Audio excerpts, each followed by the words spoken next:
Good afternoon. A neighborhood is in shock. A community is reeling and rallying. A 7-year-old girl was killed yesterday, struck by a driver on her way to school. The girl was new to Canada. She'd fled the war in Ukraine with her mother and siblings. And Matt, the Ukrainian community doing what they can to help the family now.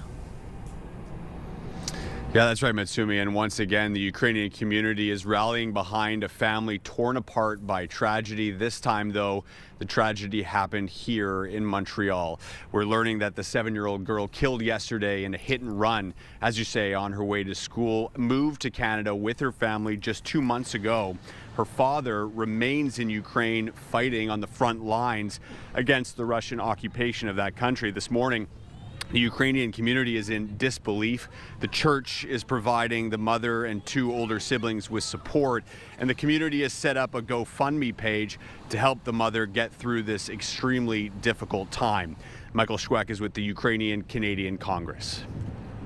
It's unbelievable what that poor mother is going through, thinking that she came here, she had a safe place, began integrating within life in Montreal, to have this happen, especially around Christmas, just before the holidays. It's a terrible nightmare that you wouldn't want anybody to have to live through. So the mother, the family, is going through a very difficult time, and the community as well, as the community look to celebrate Christmas as a community, and now we have this that is the dark cloud over everybody.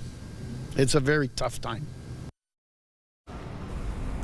Now, this local community here in the east end of downtown is also obviously reeling, still trying to come to grips with what took place in their neighborhood yesterday morning. A vigil was held last night at the crash site to honor the girl, and today flowers and stuffed animals continue to appear at the corner where this took place. Isabel Thames lives at that intersection. She's a resident here and is one of 2 women who actually cared for the girl's older siblings in the immediate aftermath of the accident and eventually called the girl's mother. Here's what she had to say this morning.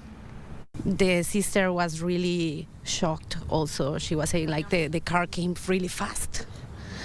I don't know, this is a tragedy. It's just a tragedy for all this, our community, our neighborhood, and it's something we've been saying. It's dangerous. There is a lot of traffic in peak hours because of Sherbrooke. They want to avoid Sherbrooke, and they take the school, this street.